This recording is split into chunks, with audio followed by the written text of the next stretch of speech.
Hello everyone, this is part 27 of What If Naruto was in the 7 Ninja Swordsman, and I hope you guys enjoy this video and to like, to subscribe, to share, and check out the playlist, to see more comment down below. Now let's start the intro. They call me a god. They call me a god. They call me a god. Join my membership, the perks are great. It's in the description. Azuchiogakure. Few hours earlier, Commander Reika Uzumaki had been a veteran of 2 great ninja wars and through her skill had ensured her elevation to Azu's top military command. She had now been chosen as the aging Azukage's successor. It was truly an honor she didn't think herself worthy of, but most importantly one she didn't want. For she had stayed long enough by Hanzo Uzumaki's side to learn many of his questionable decisions that he had taken in the name of protecting their nation. The most revolting had been his choice to create the Spartan program. She had understood their circumstances during the first Great Ninja War were extremely dire, but to experiment on their clan's young children and turn them into lethal K-machines. She had been among the minority who had vehemently opposed subjecting those young ones to such a miserable life, but one whose opinion was not considered.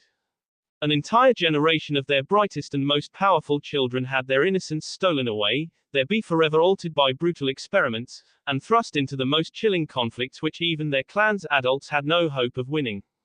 Victory after victory they had won, earning glory for their island nation, only to meet a tragic fate at the very end. She had seen those Spartans in action personally, with her past company acting as their opponents in their very first real battle simulation exercise.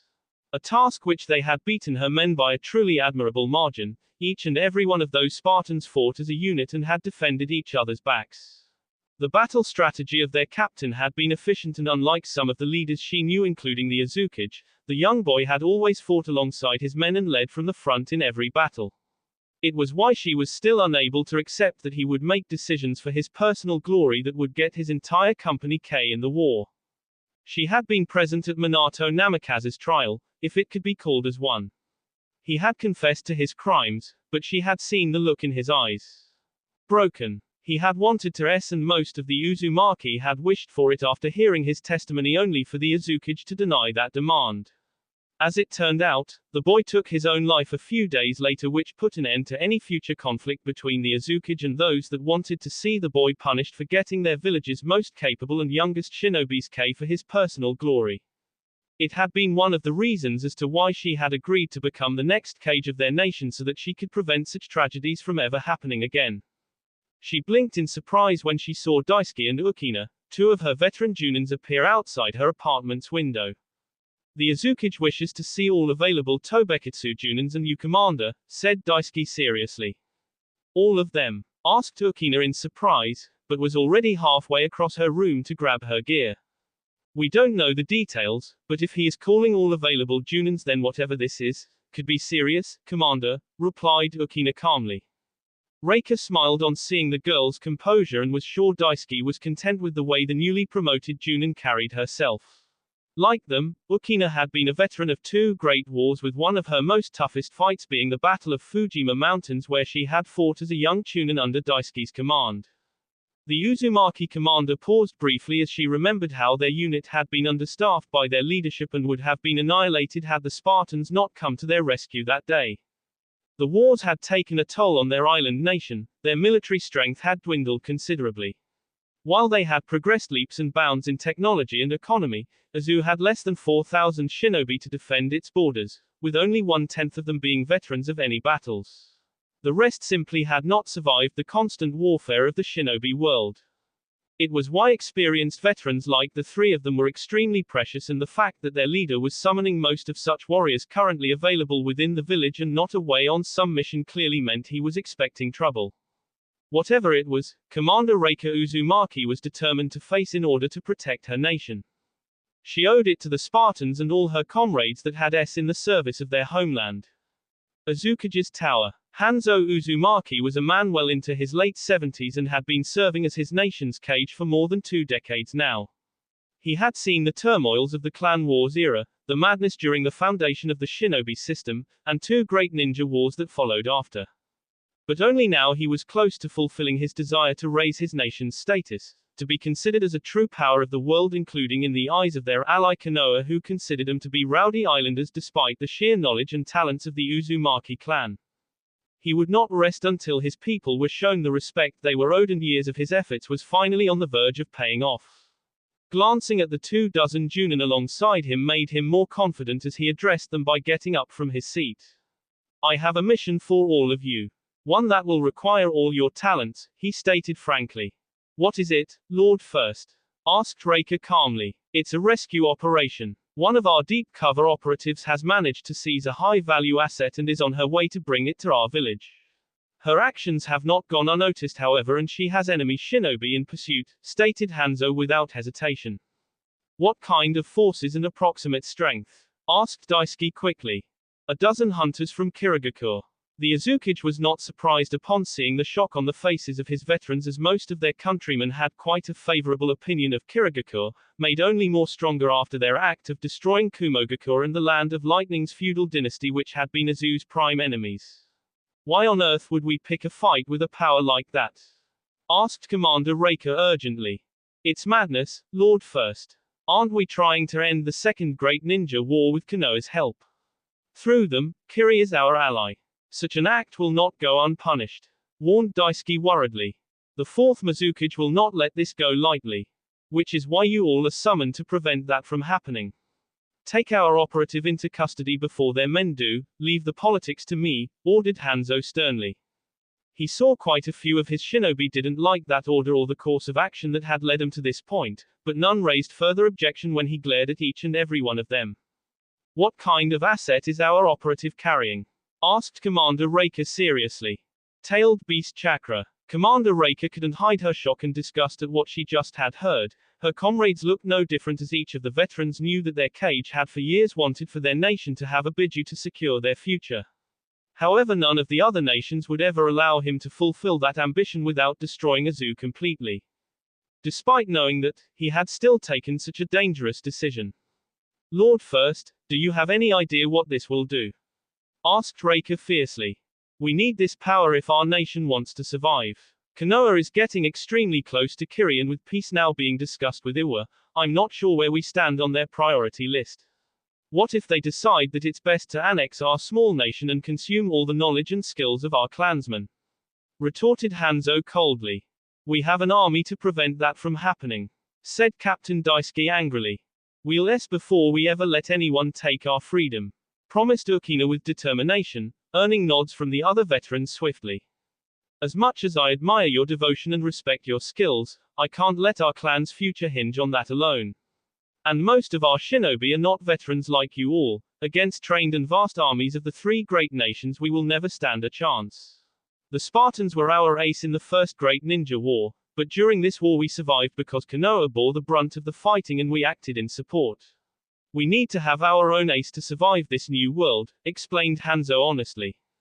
Commander Reika had a bad feeling within her heart as she looked at her Kage with all color draining from her face. You're going to create the next generation of Spartans. Hanzo Uzumaki grimaced as his chosen successor said those words, making every shinobi in the room flinch, as the fate of the first generation of those warriors was remembered by everyone. Not necessarily. We can use the Biju chakra to create tactical bombs that can flatten any invading army before they reach our homeland. But you're right, that is a crude strategy that the enemy can overcome. We need a new generation of warriors, more powerful than an entire legion and every special forces in this world. With Biju chakra in their veins, each of these warriors would be worth more than 1,000 common shinobi.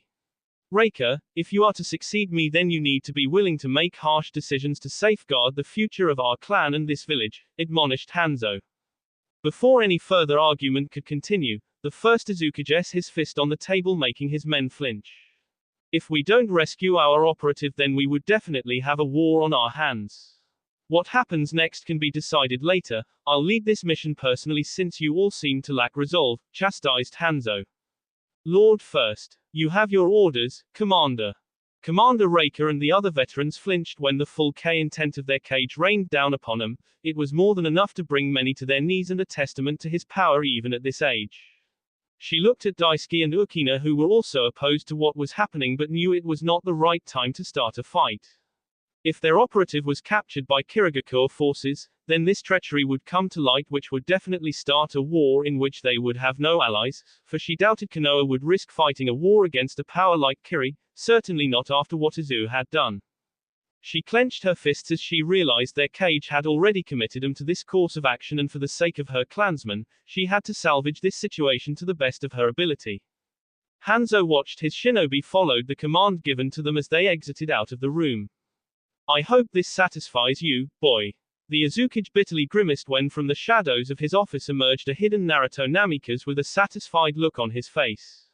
Few moments later, there were only a few times in his life that had rendered Hanzo Uzumaki speechless, and as he listened to what the fourth Mizuki confessed made him tremble in fear and worry instantly.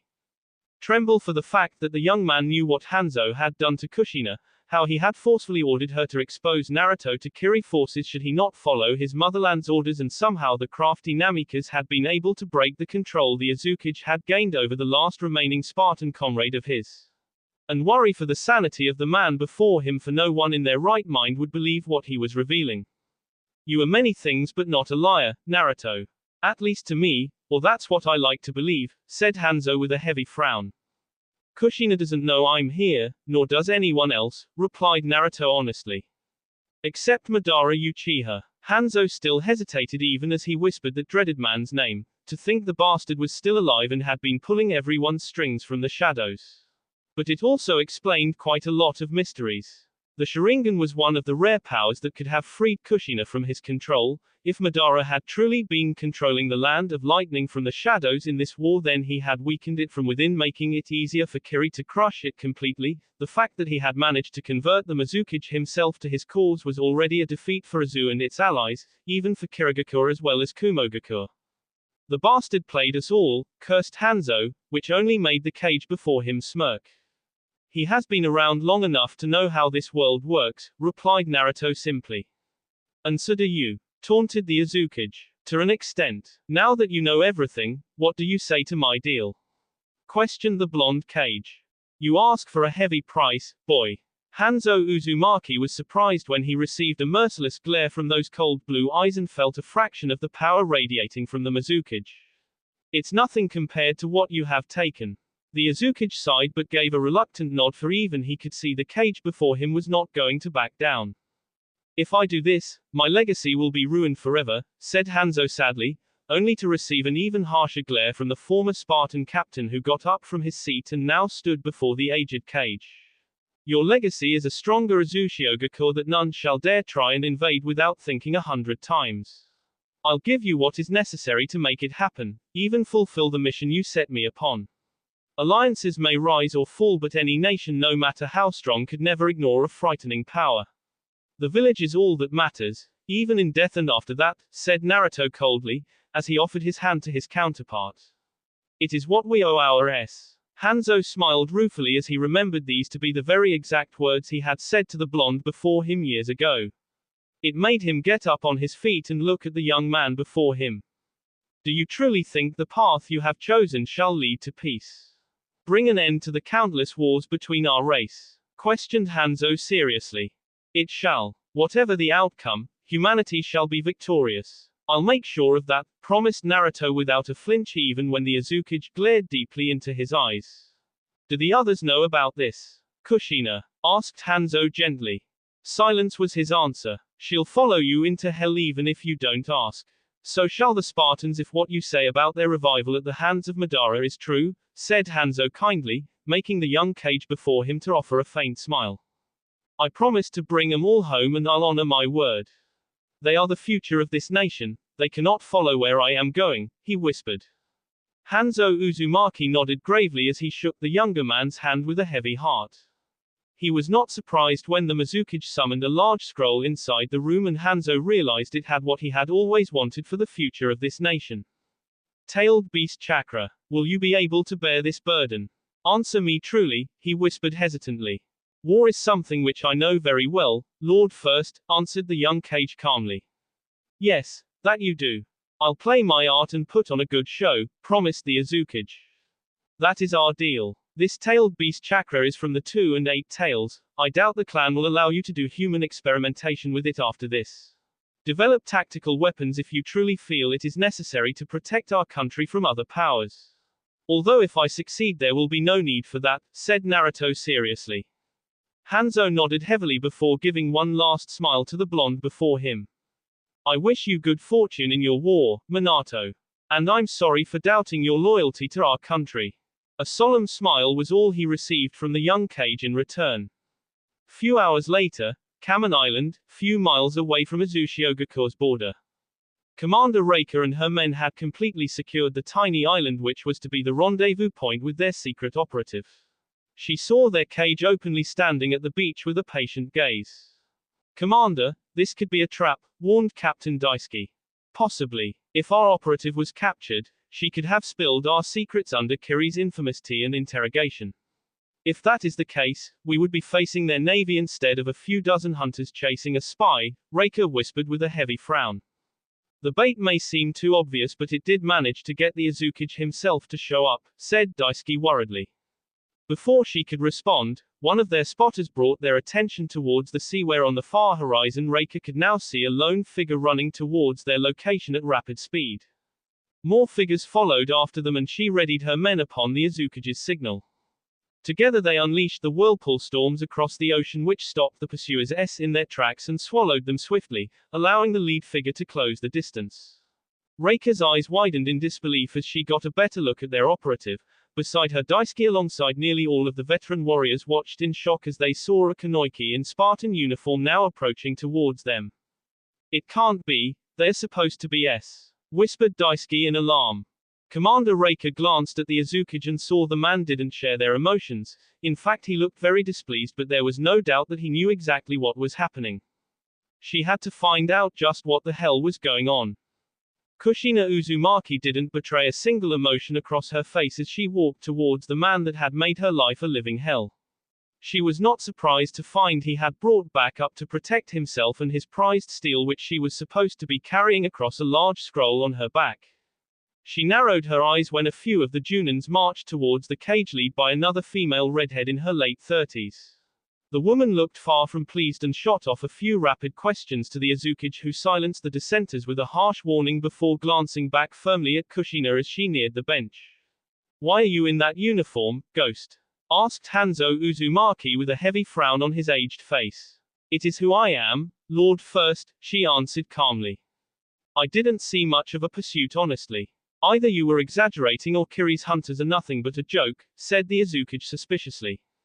I came most of them, the rest were just weaklings. Or have you forgotten our power? She challenged fearlessly, if only he knew the pursuers were merely her clones dressed as Kiri hunters whom the Spartan Kunoichi K. We will deal with this breach of protocol later. Hand over the package, commanded Hanzo impatiently. He frowned when Kushina gave him a cold smirk as she pointed her right hand up towards the sky. I have a package, just not the one you wanted. Commander Reika and the rest of the Junin looked in the said direction only to freeze in their spots as from the clouds in the sky came familiar figures long thought lost. Impossible, whispered Hanzo in disbelief. Every Uzumaki shinobi couldn't understand the sight of the fourth Mizukage himself dressed in the uniform of the Spartans and leading those lost warriors right towards them from the sky. None of them could move as the Spartans surrounded them from all sides as they descended upon the island but made no move to initiate hostilities just yet. The fourth Mizukage landed beside Kushina and on his hip, Reika saw a hauntingly familiar fox mask. It's been more than 10 years, old man. Hanzo clenched his fists even more painfully. Why are you here? He asked knowingly. I promised to bring my comrades home. Although it took a very long time, answered Naruto somberly. We don't want any Hanzo. Confess and we can end this peacefully, said Kushina honestly. You deserve to for what you did to us and our captain and ghost.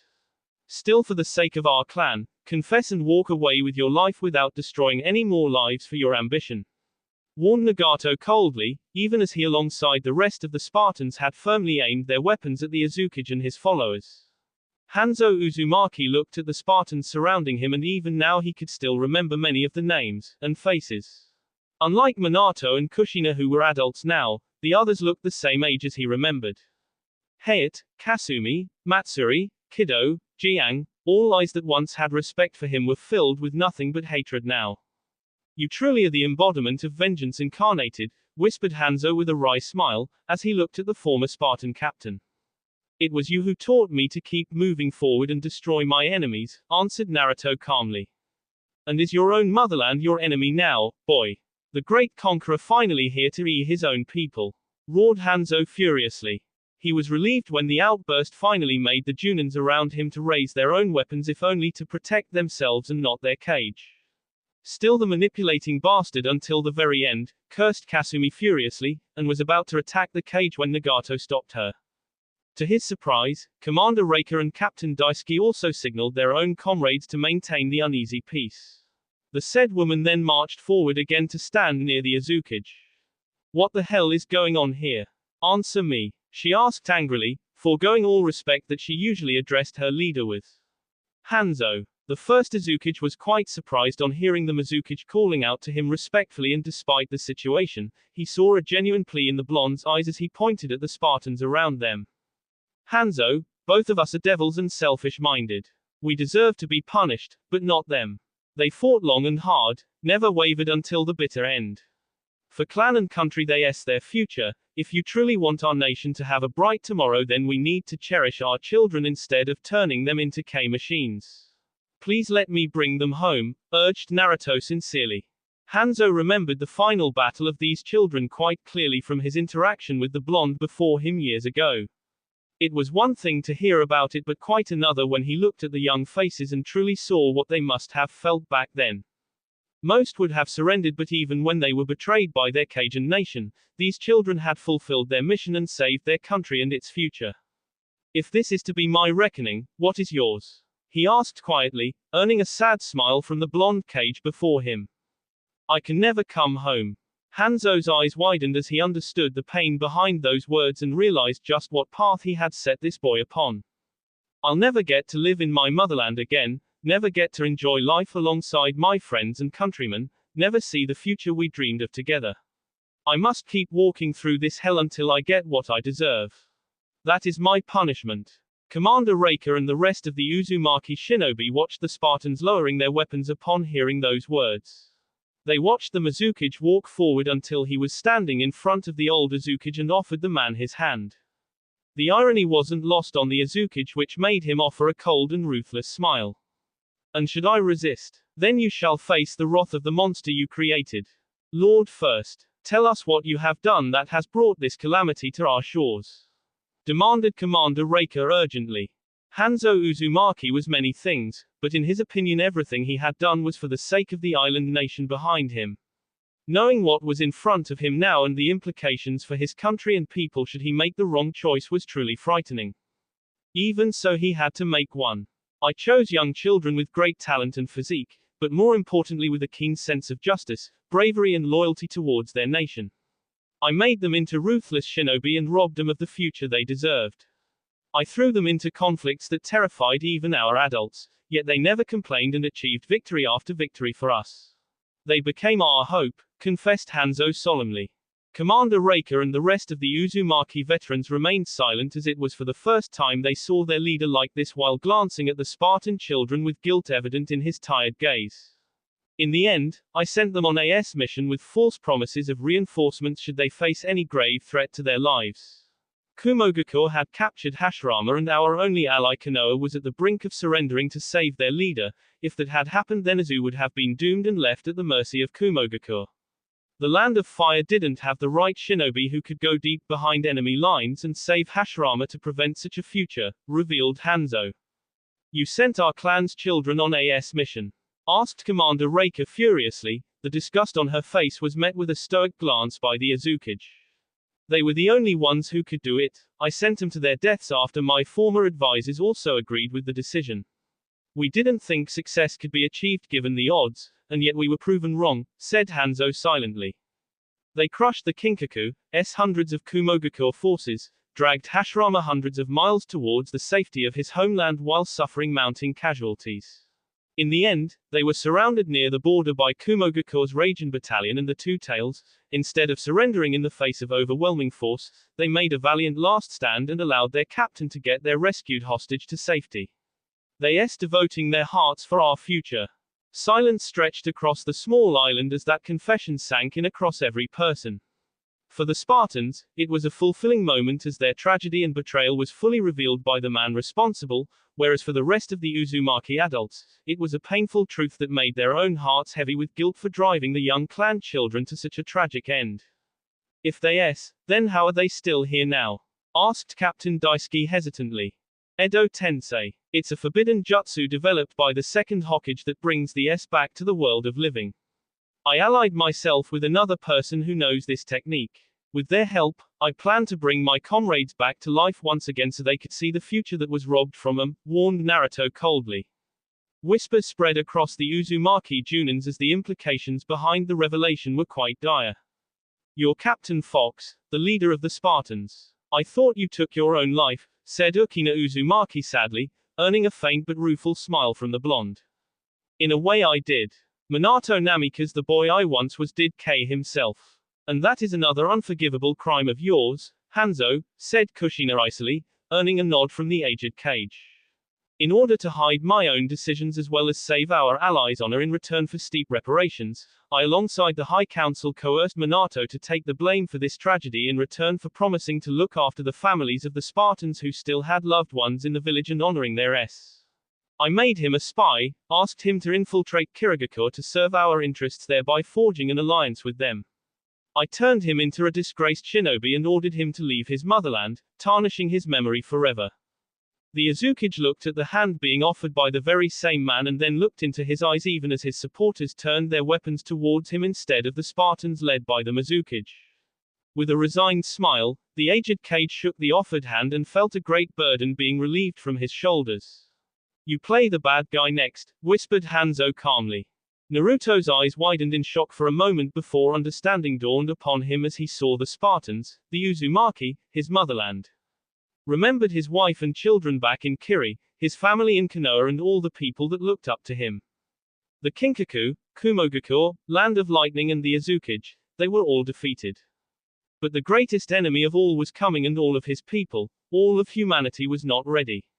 Yours is a path of pain and suffering, Minato.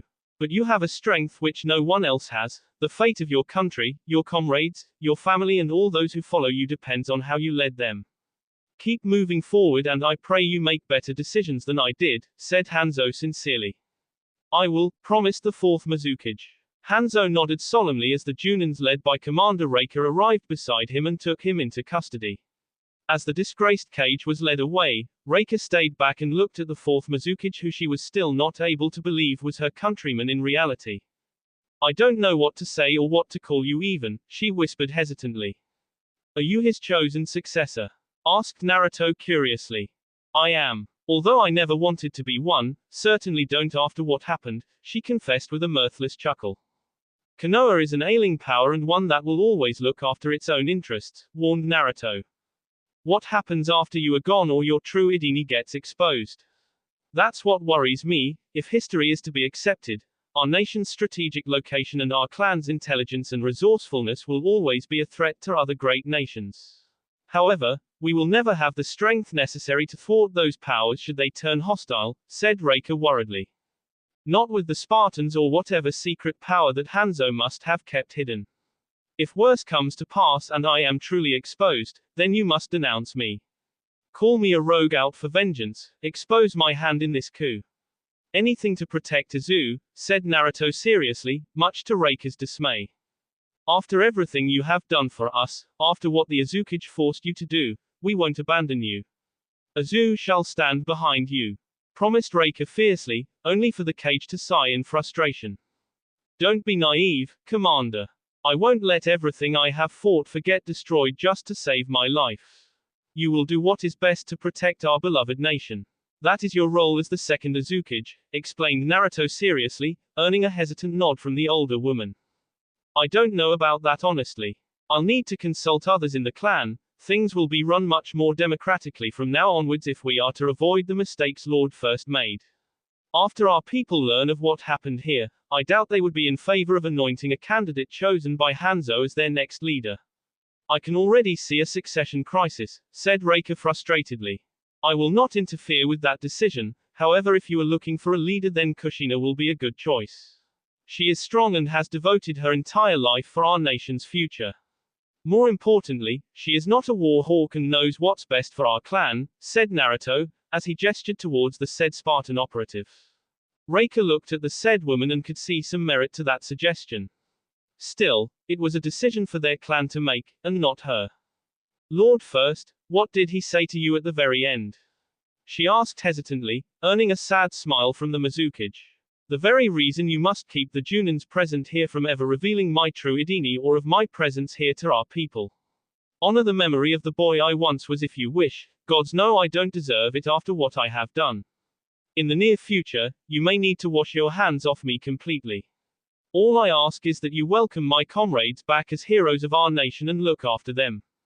Reika looked into those determined eyes and could only offer a solemn nod as she understood his reasons. 2 days later, Madara looked at the young cage in front of him, or rather the clone of that man who was looking at him expectantly to hold his end of the bargain. I'm surprised this ended peacefully. Although you did see a crafty deal, said the Uchiha honestly. For once, we are glad that B was not spilled. Hurting one's family and nation is not easy, no matter how much pain they inflict upon us, answered the Mizukage's clone somberly. Do you wish to stay with your family? Live the dream that was stolen from you? Asked Madara curiously, but Naruto's clone shook his head. It is a dream I can never be a part of. I want him to live long lives in peace and for that I must fight. Zetsu looked at the young cage with an unreadable expression on his face upon hearing those words. I hear the cage summit will be organized soon. Tobirama and his cronies are pushing hard for that based upon your request. Are you truly prepared for that and what needs to be done? Asked Madara seriously. I am, for only I can do this. I'll honor our deal as long as you give me what I want, answered the clone with determination. Madara nodded respectfully as he felt a tentacle emerge from the Gedo statue behind him and attach itself to his back. He grunted when he felt the sheer chakra and life force he was now connected to, which was necessary given he was about to bring so many back from a realm none had ever returned from. Gedo art, renew rebirth. Azushiogakur. Kushina couldn't believe what she was seeing as a strange green light enveloped all of her Spartan comrades standing together at the beach. Every one of them looked surprised and were soon overjoyed as they felt life returning back to their cold corpses. She looked at her side and saw a relieved smile visible on Minato's face. You did it, she whispered gratefully. We did it, he corrected her gently, and it was all it took for her to lose control over the dam of emotions she had controlled for more than a year. He was not surprised when she hugged him fiercely even as tears fell freely from her eyes. Don't go, Minato. We have everything we need, we can finally live the dream we shared. All of us, she pleaded desperately. She felt him wrap his arms around her but couldn't see the tears that arrived in his eyes. I wish I could, so much so that it hurts. But you of all people know that I can't, he whispered sadly. Then I'll go with you. Till the end, remember. She asked tearfully, and this time she did hear him fight back a sob and tighten his grip around her. I release you from that promise, Ghost. This island, our comrades, my brother. I entrust you with them. Kushina gently broke the hug so she could look him in the eyes and her heart broke into a million pieces on seeing his determined yet saddened gaze. She knew he was saying goodbye and it broke her heart. Even so, she stepped close and kissed him fiercely, pouring everything in her heart for him and was content when he returned the gesture with equal passion. Few hours later, Nagato had a wide smile on his face as he truly breathed fresh air even as he stood at the beach of Kamen Island. The rest of their comrades had went back to the mainland under Kushina and Commander Reika's honor guard. But he had stayed back and now saw his elder brother walking towards him. He was intrigued and barely managed to catch a couple of scrolls which the Mizukage threw at him. What's this? He asked curiously. Naruto simply smiled and gestured him to open it and as he did so, Nagato's eyes widened when he saw it had several volumes of his favorite manga. One that he never got to read when he and had asked his brother to read in his place for both of them. It even had a final volume marking the end of the story. You remembered, elder brother, he whispered in a tearful voice. Of course I did, moron. Consider it as part of my gift to you for a new life, said Naruto happily. You can't stay, can you? Asked Nagato somberly. No, our paths are different, brother. I am only returning what I took from you in my quest for vengeance. Now I entrust you with living our dream. Find happiness and peace, Nagato, requested Naruto. Still bossy as ever. I wish mother and father were here to see us like this, said Nagato wistfully. He didn't understand the strange expression that came upon his brother's face on hearing that before the taller blonde came forward to hug him. Farewell, brother. I wish you a good life. I'll find a way to come and see you from time to time. Maybe get to meet my niece and nephew if I'm lucky, said Nagato desperately in an effort to avert the tears arriving in his eyes. Someday, brother. I'll make sure you get to see them. Nagato nodded as he returned the hug with a heavy heart. A few moments later, the Mizukage broke the hug and stepped back to look at the younger redhead with a smile. Take care of Kushina, the Spartans and Azu. And I'm truly sorry for what I made you guys go through, said Naruto honestly, with one hand pointed towards the ocean making his brother look in that direction.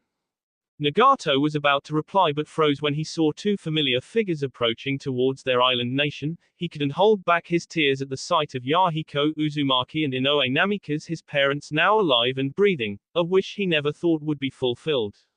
So this was the rest of your gift to me, elder brother. Understanding dawned upon him as he realized the significance of what his sibling had done for him personally and for the broken family. He turned back to look at the said blonde only to see he was already gone. He clenched his fists painfully and wanted to cry but couldn't when those familiar voices called out to him. Is that you, Nagato? Few miles away from Konoha. Ino Yamanaka didn't understand when she had been summoned in the familiar forests near her village with the help of Edo Tensei. She was even further surprised when a strange light engulfed her moments later and her eyes widened when she felt life returning back to her cold corpse.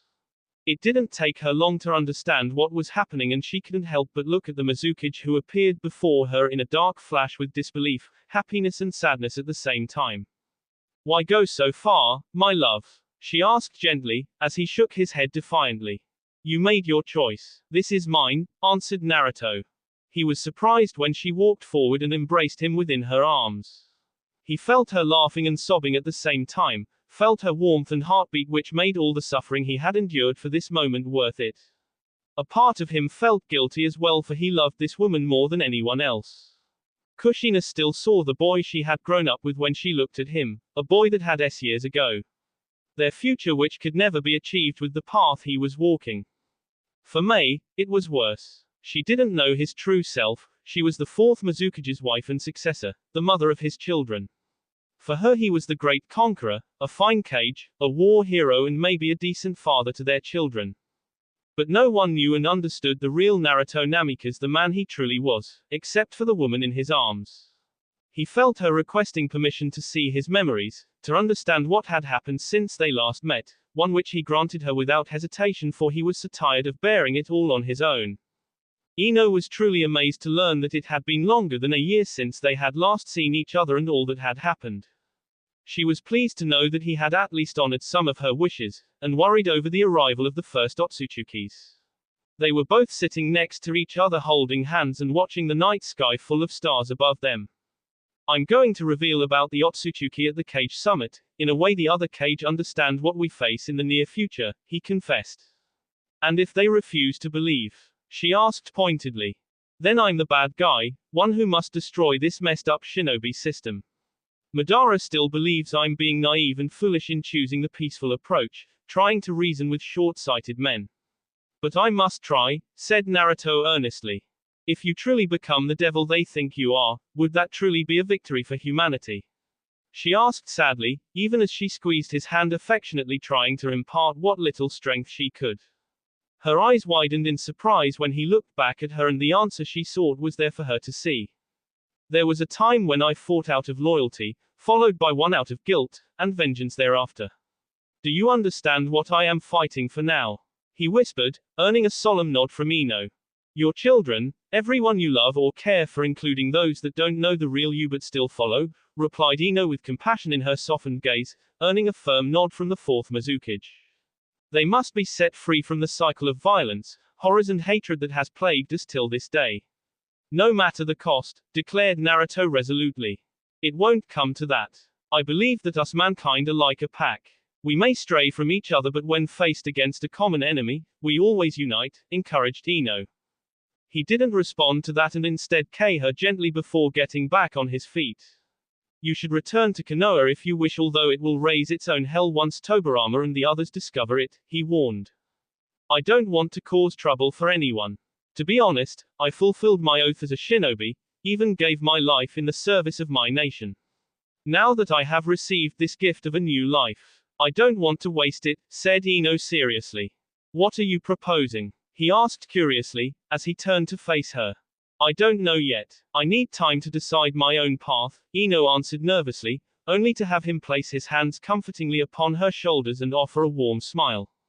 You're free. Her eyes widened as she couldn't believe just how much he cared for her, even after everything her actions put him through. Even now, he had been through hell to bring her back and was still content to let her live in peace instead of asking her to be by his side, a right which he had earned dearly in her heart. However, before she could say something, he vanished in a dark flash, making a lone tear fall from her eyes. And I'm truly sorry that you are not, Naruto. That will be all for this video. Be sure to like, subscribe, share, and comment down below for more videos. Goodbye.